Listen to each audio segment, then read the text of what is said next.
Baru 4 parpol daftarkan bacaleknya di KPU Papua. Komisi Pemilihan Umum di seluruh Papua termasuk 3 DOB masih terlihat sepi dari pendaftaran bakal calon legislatif dari perwakilan partai politik. Anggota KPU Papua, Adam Arisoy menyebutkan sampai saat ini jumlah parpol yang mengajukan berkas calegnya masih sangat sedikit alias masih sepi. Padahal waktu pendaftaran sebagaimana tahapannya tinggal 2 hari lagi. Atau pendaftaran pengajuan bacalek ini akan ditutup pada tanggal 14 Mei mendatang.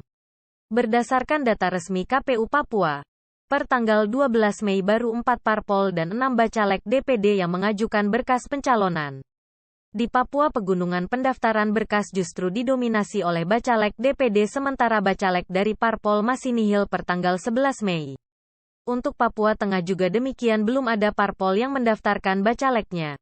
Sementara untuk DPD tercatat baru 2 bacalek. Terakhir untuk Papua Selatan, pendaftaran berkas bacalek dari parpol diinformasikan baru 1 parpol dan 5 bacalek DPD per data tanggal 12 Mei. Berikut data pengajuan berkas bacalek parpol yang telah diterima KPU Kabupaten, Kota di wilayah Papua dan 3 DOB per tanggal 11 Mei tahun 2023. Di Papua, Kabupaten Kirom 2 parpol, 2. Kabupaten Yapen 2 parpol, Supiori 1 parpol, Kabupaten Jayapura 3 parpol dan Kota Jayapura 1 parpol. Di wilayah Papua Pegunungan, Kabupaten Pegunungan Bintang 2 parpol, Kabupaten Mamberamo Tengah 2 parpol, Kabupaten Tolikara 1 parpol, Kabupaten Yahukimo 1 parpol.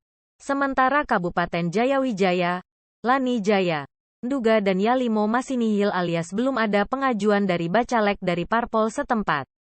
Untuk Papua Tengah, di Kabupaten Nabire baru 1 parpol, Kabupaten Intan Jaya 2 parpol, Kabupaten Puncak 1 parpol, Intan Jaya 2 parpol, Puncak 1 parpol, Puncak Jaya 3 parpol, Kabupaten Mimika 2 parpol, Paniai 3 parpol, Deyai 2 parpol dan Kabupaten Dogiyai masih nihil.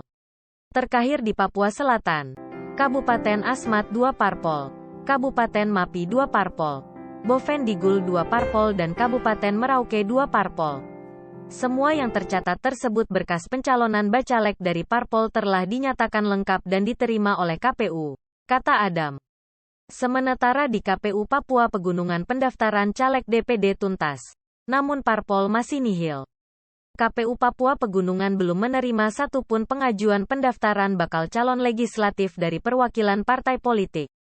Belum ada yang mendaftar, kata anggota KPU Melkianus Kambu saat dikonfirmasi, Jumat tanggal 12 Mei. Sementara untuk pengajuan berkas bacalek untuk DPD RI untuk Papua Pegunungan berjumlah 11 bakal calon yang kesemuanya telah diterima KPU. Pendaftaran bakal calon anggota DPD RI untuk Papua Pegunungan berjumlah 11 calon telah selesai.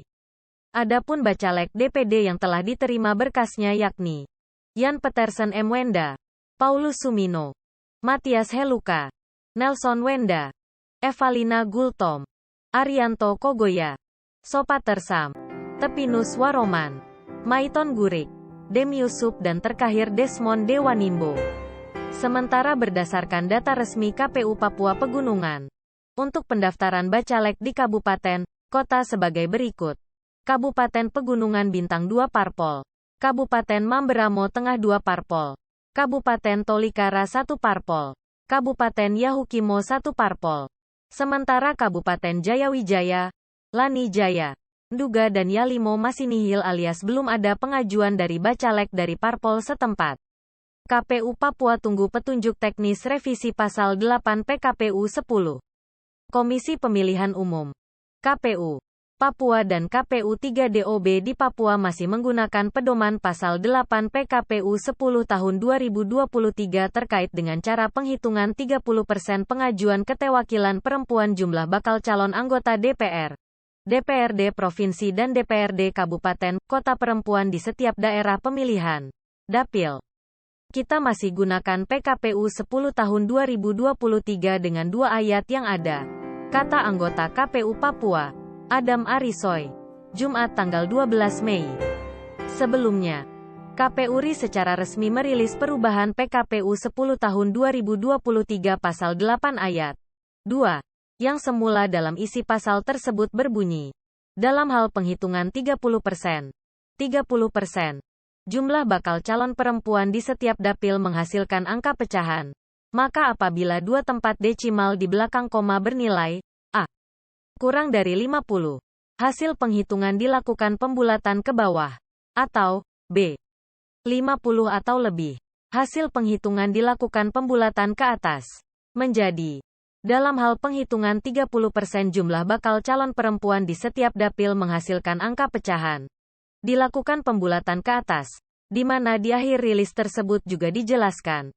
Mengingat waktu pengajuan bakal calon anggota DPR dan DPRD untuk pemilu tahun 2024 sedang berjalan, maka perubahan peraturan KPU tersebut akan segera dilakukan, dan akan dikonsultasikan kepada DPR dan pemerintah pada kesempatan pertama.